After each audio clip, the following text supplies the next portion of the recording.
You're really going to embarrass yourself wearing that? The words cut through the elegant hum of the gallery opening like a knife. Maya's hand froze halfway to the champagne flute, her fingers trembling as every head within earshot turned toward her. Derek, her ex-husband. Standing there in his perfectly tailored Tom Ford suit with his new girlfriend, a willowy blonde who couldn't have been older than 25, draped on his arm like an expensive accessory. I mean, I know teacher salaries aren't what they used to be, Derek continued, his voice dripping with false concern. But surely you could have found something more age-appropriate. You're 42, Maya, not 22. The blonde giggled. Actually giggled. Maya felt her face burn as the other guests pretended to look away, their expressions a mixture of pity and second-hand embarrassment. She glanced down at her dress, a deep burgundy number she'd saved 3 months to buy. She'd felt beautiful when she left her apartment an hour ago. Confident. Like maybe, just maybe, she was finally moving on from the divorce that had shattered her world 2 years ago. Now she just felt old, foolish, invisible. Derek, Don't. He held up a manicured hand. I'm just trying to help. That's what friends do, right? And we are friends, aren't we? I mean, I'd hate for you to keep making a fool of yourself. First, you couldn't keep me satisfied at home, and now you can't even dress yourself properly. Maya's throat tightened. She wanted to say something cutting, something that would wipe that smug expression off his face, but the words wouldn't come. They never came when she needed them most. Instead, she just stood there, blinking back tears, feeling every year of her 42 years pressing down on her like a physical weight. That's enough. The voice was quiet, controlled, but it sliced through the tension with such authority that Derek actually took a step back. Maya turned to see a man she'd never noticed before, though she couldn't imagine how. He was striking in a way that had nothing to do with conventional handsomeness, tall and lean, with sharp features and ink-black hair pushed back from his face. He wore a charcoal suit that probably cost more than her car, and his dark eyes held a coldness that made her shiver. I'm sorry, do I know you? Derek sputtered, puffing up his chest the way he always did when he felt threatened. No, but in approximately 30 seconds, you're going to wish you'd never opened your mouth. The stranger's English was perfect, accented with something Maya couldn't quite place. Japanese, maybe? He moved closer to Maya, and she caught the scent of expensive cologne and something darker, more dangerous. Derek laughed, but it sounded nervous. Listen, buddy, this is between me and my ex-wife. Why don't you just... Your ex-wife? The man smiled, and it was the most terrifying expression Maya had ever seen. The woman you just publicly humiliated. The woman whose dress, by the way, is Valentino, from their spring collection, if I'm not mistaken. Quite tasteful. Far more so than your companion's obvious Chanel knockoff. The blonde's face went scarlet. Excuse me? This is real. The stitching on the interlocking C's is uneven. The leather is bonded, not genuine. I'd estimate you paid $300 for it in Chinatown. He turned his attention back to Derek, and Maya saw something flicker in those dark eyes. Something that made her ex-husband visibly pale. But that's irrelevant. What's relevant is that you've insulted someone under my protection. And that, Mr. Chen, is a mistake you'll spend considerable time regretting. Derek's face went from red to white. How do you know my name? I know many things. I know you're an investment banker at Morrison & Associates. I know you have a gambling problem you've hidden from your current employer. I know about the $50,000 you embezzled from your previous firm, the one that chose not to press charges after your father paid them back. He tilted his head. Shall I continue? Maya stared at this stranger, her heart pounding. Who was he? How did he know these things? And why? Why was he defending her? Derek grabbed his girlfriend's arm. This is insane. Come on, Madison. We're leaving. An excellent decision. The man's voice followed them. Though I'd suggest updating your resume. You'll be needing it by morning. They practically ran. Maya stood frozen, watching them disappear into the crowd, her mind spinning. Slowly, she became aware that the stranger had turned his attention to her, his expression softening almost imperceptibly. "Are you all right?" he asked. I don't..." Maya took a shaky breath. "Who are you?" "My name is Kaito Takahashi." He reached into his jacket and produced a silk handkerchief, offering it to her. "And you're crying." She was. Maya took the handkerchief with trembling fingers, dabbing at her eyes. "I'm sorry, thank you. You didn't have to do that." "Yes, I did." Something in his tone made her look up sharply. His eyes were studying her with an intensity that should have felt uncomfortable but didn't. "That man is a fool. You're radiant." Maya let out a wet laugh. "I'm a 42-year-old high school English teacher with crow's feet, and a divorce I'm still paying off emotionally. I'm many things, Mr. Takahashi, but radiant isn't one of them." "You're wrong." He stepped closer, and Maya's breath caught. "You're beautiful, strong, and far too good for a small man who needs to diminish others to feel powerful." He paused. "Though I must confess, I didn't intervene purely out of altruism. No, I've been watching you since you arrived." He smiled, a real smile this time, and it transformed his face completely. "I was trying to work up the courage to introduce myself when your ex-husband provided me with an opportunity." Maya felt heat rise in her cheeks. "You were watching me? You were standing by the Rothko. The way you looked at it, like you were seeing something no one else could. I found it captivating." He gestured toward a quieter corner of the gallery. "Would you allow me to buy you a drink? A real one, not the inferior champagne they're serving here. There's a bar 2 blocks away. Very private. Very exclusive." Every rational part of Maya's brain screamed that this was a bad idea. She didn't know this man. He'd just threatened her ex-husband with information that suggested connections she probably didn't want to think too hard about. And yet, "Yes," she heard herself say, "I'd like that." Kaito's smile widened. He offered her his arm, and Maya took it, feeling the solid warmth of him through the expensive fabric of his suit. As they walked toward the exit, she caught sight of herself in one of the gallery's mirrors. She looked radiant. The bar was called Kuramori, Black Forest, and it was unlike anywhere Maya had ever been. They'd walked down a nondescript alley and through an unmarked door, descending a flight of stairs into what felt like another world. The lighting was low and warm, the space intimate without feeling cramped. Every table was a private booth, separated by screens of dark wood and rice paper. A man in a black suit appeared the moment they entered, bowing deeply to Kaito and murmuring something in rapid Japanese. Kaito responded in the same language, his tone commanding, and they were led to a booth in the very back, the most private spot in the entire establishment. "This is beautiful," Maya said as they settled into seats across from each other. "How did you find this place?" "I own it." Kaito said it casually, the way someone might mention they owned a coffee maker. "It's one of several businesses I maintain in the city. I find it useful to have quiet spaces." A server appeared with 2 glasses of amber liquid. Whiskey, Maya guessed, though it looked far more expensive than anything she'd ever tasted. Kaito raised his glass. "To unexpected encounters." Maya clinked her glass against his, took a sip, and had to suppress a cough. It burned going down, but in a good way, warming her from the inside out. "That's incredible. What is it?" "Yamazaki 18-year, single malt." He watched her over the rim of his glass. "Tell me about yourself, Maya-chen, beyond what your foolish ex-husband sees." She shouldn't. She shouldn't tell this dangerous stranger anything personal.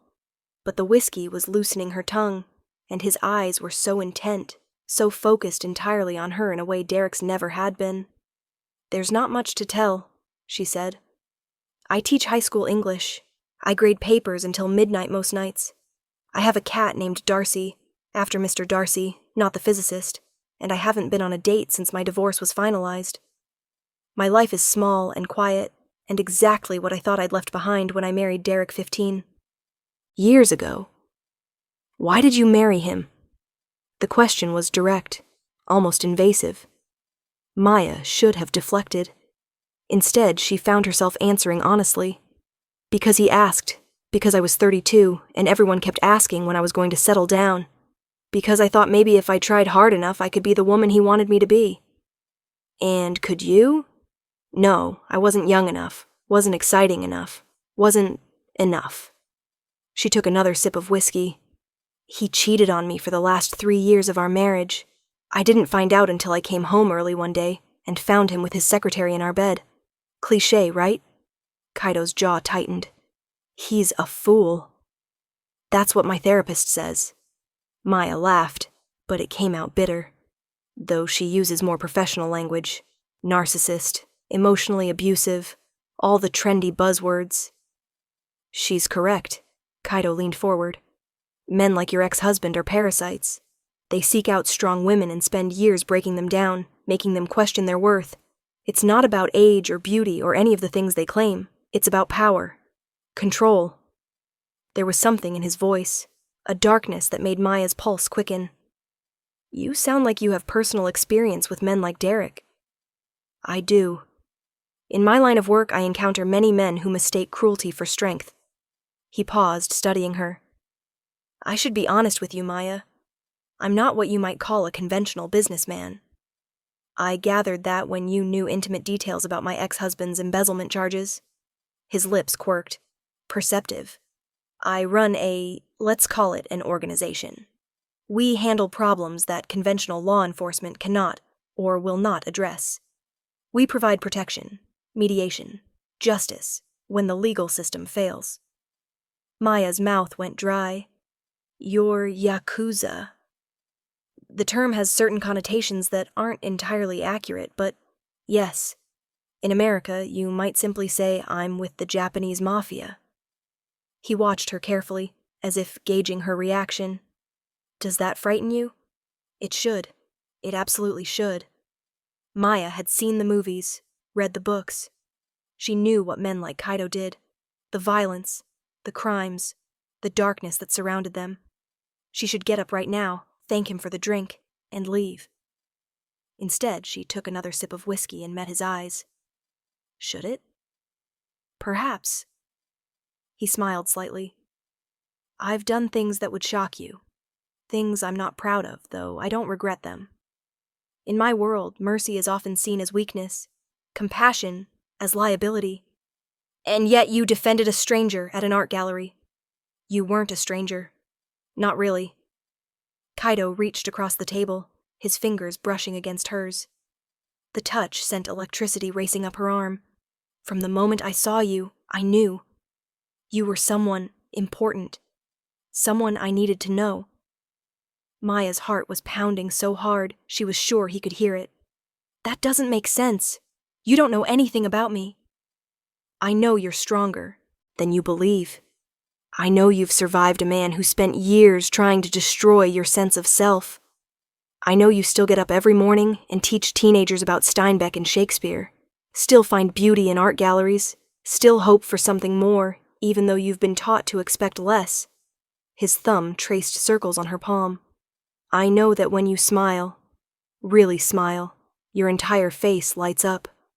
And I know that I want to be the reason for that smile. Kaido, Maya whispered. She should pull her hand away. This was insane. She'd met this man less than 2 hours ago, and he'd just admitted to being a criminal.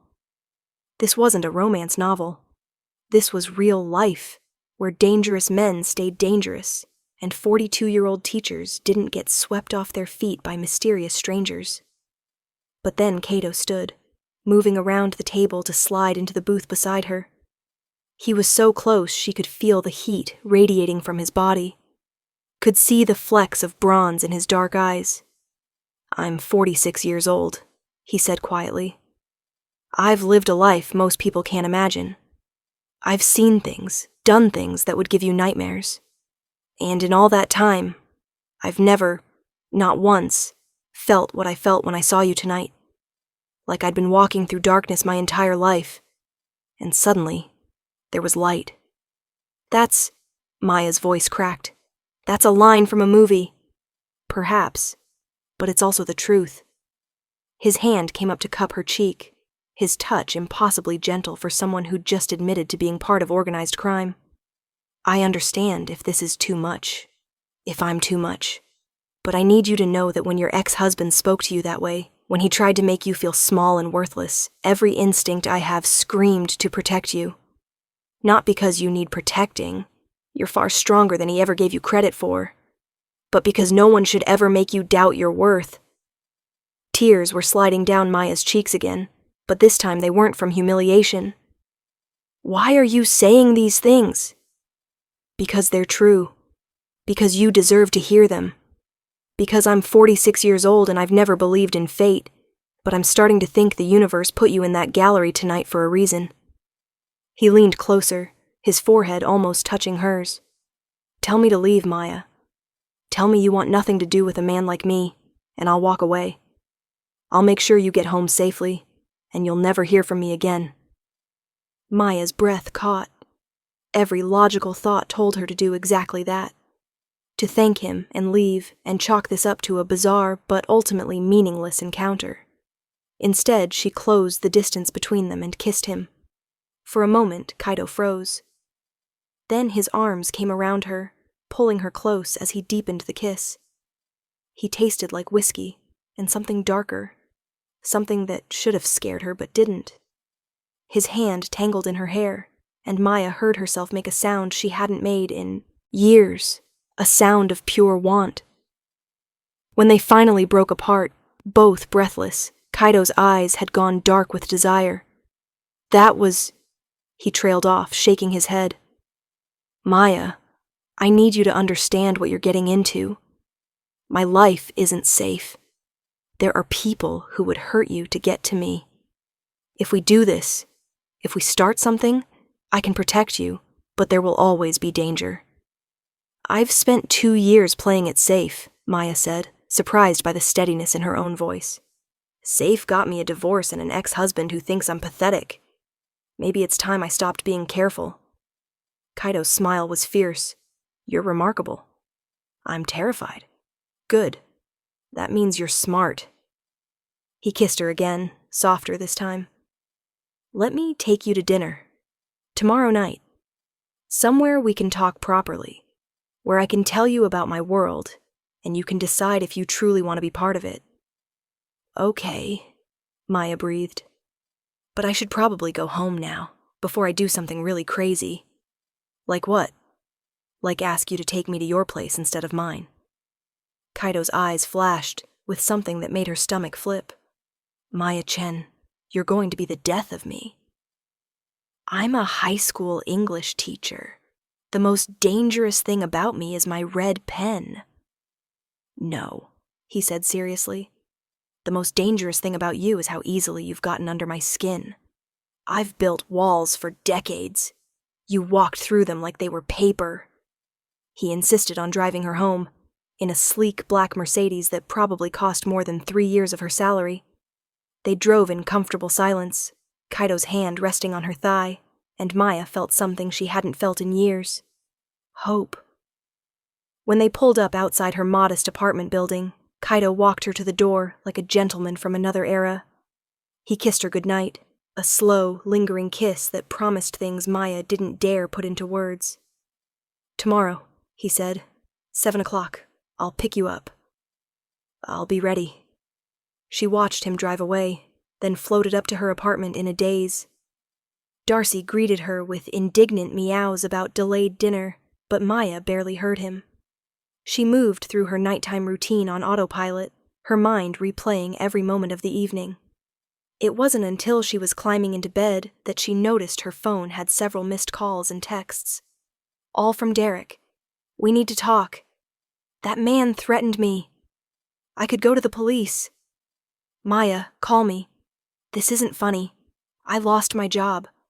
I don't know what you told him, but I lost my fucking job.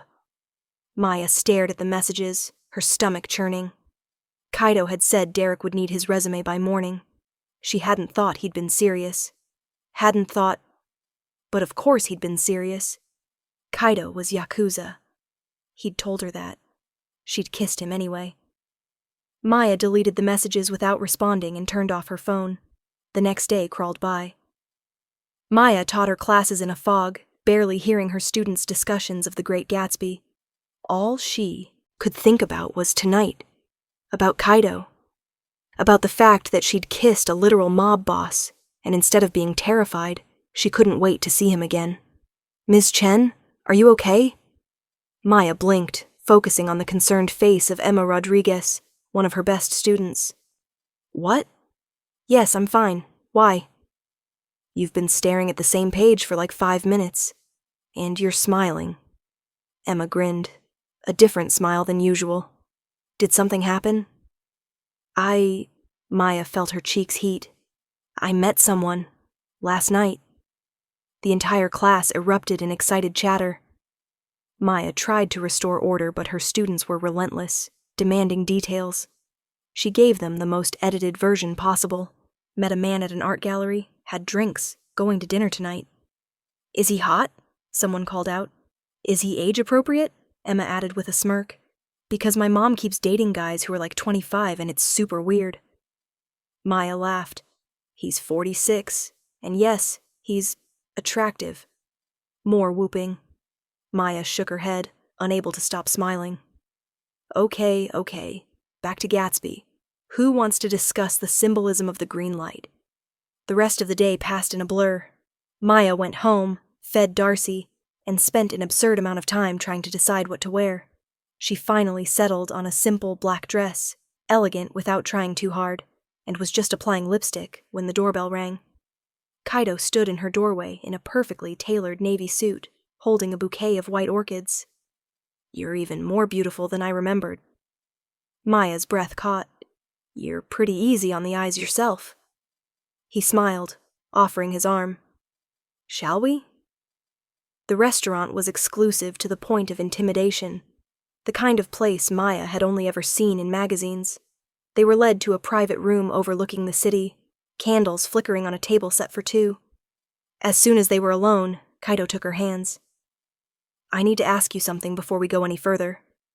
Maya's stomach clenched. "Okay." "Your ex-husband lost his job this morning. It was me. I made 3 phone calls, and by 9 a.m. he'd been fired. His gambling debts were also called in. He owes money to some very unpleasant people. By the end of the week, he'll have nothing." Kaido's expression was serious. "I did it to protect you, and because he deserved it. But I need you to understand. This is who I am. I solve problems. Sometimes that means violence. Sometimes it means destroying someone's life with a few phone calls.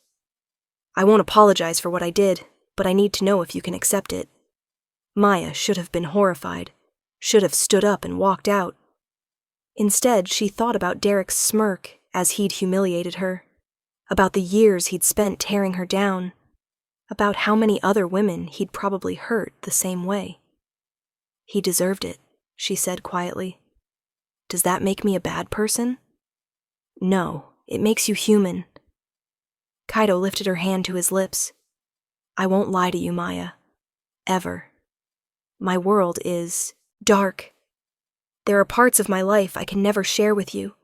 Things I do that you're better off not knowing. But if you stay with me, I will protect you with everything I have. I will never belittle you, never make you feel less than you are. And I will spend every day trying to be worthy of you." "Worthy of me?" Maya laughed shakily. "Kaido, you're a criminal?" "Yes. But I'm also a man who hasn't been able to think of anything but you for the last 24 hours. A man who wants to know everything about you, what you teach, what you love, what makes you laugh. A man who wants to wake up next to you and fall asleep holding you and hear about your day over dinner." He paused. "I know it's fast. I know it seems impossible. But I've never been more certain of anything." Maya felt tears prick her eyes. "I'm scared." "I know. I'm scared too." He pulled her close, and Maya let herself relax into his embrace. "But I think you're worth being scared for." They had dinner, an incredible meal that Maya barely tasted, too focused on Kaido's stories about growing up in Osaka. about the uncle who'd raised him in the organization, about the weight of the responsibilities he now carried. He asked her about teaching, and Maya found herself telling him about her students, about the moment a kid finally understood a difficult poem, about how she'd always dreamed of writing a novel, but never found the courage. "Then write it," Kaido said simply. "What's stopping you?" "Time. Fear. The belief that I have nothing interesting to say." "That's the divorce talking. Not you." He reached across the table, taking her hand. "Promise me something. Write 1 page, just 1, and show it to me. Kaido. Promise." Maya swallowed hard. "Okay, I promise." His smile was radiant. After dinner, they walked along the river, Kaido's arm around her shoulders. Maya felt safe in a way she hadn't in years, not because she thought Kaido would protect her from external threats, but because she felt seen, valued, like she mattered. "Come home with me," Kaido said quietly. I just want to hold you. Talk until sunrise. Show you my world." Maya should have said no, should have taken things slow, been reasonable. But when had reasonable ever made her feel this alive? Yes. 3 months later, Maya stood in Kaido's penthouse apartment, her apartment now, though she was still getting used to that, grading papers while he worked at his desk. It was a strangely domestic scene, considering the weapons she knew were hidden throughout the apartment and the dangerous men who sometimes met with Kaido in his study. But it worked. Somehow, impossibly, it worked. She'd learned to navigate his world, the guards who followed at a discreet distance, the coded conversations, the nights he came home with blood on his knuckles that he never explained. In return, he'd learned about parent-teacher conferences and the politics of high school English departments and why she always cried at the end of To Kill a Mockingbird. They'd had their first fight 3 weeks ago. Maya had been frustrated that Kaido wouldn't tell her the details of a business problem he was handling, and he'd snapped that some things were better left unknown. They'd both said things they regretted. Maya had gone home to her old apartment, determined to end things. Kaido had shown up at 2 a.m., exhausted and covered in bruises, and collapsed at her feet. "I can't lose you," he'd said. "I've never been afraid of anything, but the thought of you walking away terrifies me." They'd talked all night, set boundaries, agreed on what she could know and what she couldn't. It wasn't perfect, but it was honest. Now, 3 months in, Maya couldn't imagine her life without him. "You're staring," Kaido said without looking up from his laptop. "I'm contemplating." "Contemplating what?" "How a high school English teacher ended up with a Yakuza boss." She set down her red pen. "My therapist says I have terrible judgment." Kaido laughed, a real laugh that transformed his usually serious expression. "Your therapist is probably right." He closed his laptop and walked over, pulling Maya into his arms. "Though I prefer to think you have excellent judgment. You chose me, after all." "So humble. One of my many virtues." He kissed her forehead. "How was school?" "Emma got into Columbia. Early decision." Maya grinned. She wrote her essay about overcoming adversity, and I may have cried while reading it. "You cry at everything." "I do not. I just have feelings about things." "You cried at a commercial last week." "It was about a dog finding a home." Kaido's smile softened. "I love that about you, that you still feel things so deeply after everything you've been through, that you haven't let the world make you hard." Maya touched his cheek. "Says the most dangerous man I know." "I'm only dangerous to people who threaten what's mine." His arms tightened around her. "And you're mine, Maya Chen. The moment I saw you at that gallery, you became mine." "That's very possessive." "I'm a Yakuza boss. Possessive comes with the territory." He kissed her properly this time, deep and slow. When they broke apart, his eyes had gone dark. "Though I should probably make it official." "Official?" Kaido stepped back, and for the first time since she'd known him, he looked nervous. Then he dropped to one knee, pulling a small velvet box from his pocket. Maya's heart stopped. I know it's fast, Kaido said. I know people will say we're crazy. But I've never been more certain of anything. You've brought light into my life, Maya. You've made me laugh, made me hope, made me want to be better than what I am. I can't promise you a normal life. I can't promise there won't be danger or difficult times. But I can promise that I will love you fiercely, protect you relentlessly, and thank the universe every day for putting you in that gallery. He opened the box, revealing a stunning diamond ring. Marry me. Please. Maya was crying. Of course she was crying. But this time they were happy tears. The happiest tears she'd ever shed. Yes, she whispered. God, yes. Kaido slid the ring onto her finger, then stood and kissed her like a man drowning, and she was air. Maya kissed him back with everything she had, pouring 2 years of pain and 3 months of joy into it. When they finally broke apart, both breathless, Kaido rested his forehead against hers. I love you, he said. More than I thought I could love anything. I love you too. Maya laughed through her tears. My therapist is going to have so many thoughts about this. Your therapist can bill me for the extra sessions. He kissed her again. Though I think you should consider finding a new therapist. One who appreciates your excellent judgment. Maya mock glared at him. You're impossible. And you're mine. Kaido swept her up into his arms, carrying her toward the bedroom. Forever. As he kicked the door closed behind them, Maya caught a glimpse of herself in the mirror. She was 42 years old, engaged to a Yakuza boss, wearing a dress her ex-husband would probably mock, and a diamond that cost more than her yearly salary, and she'd never looked more radiant.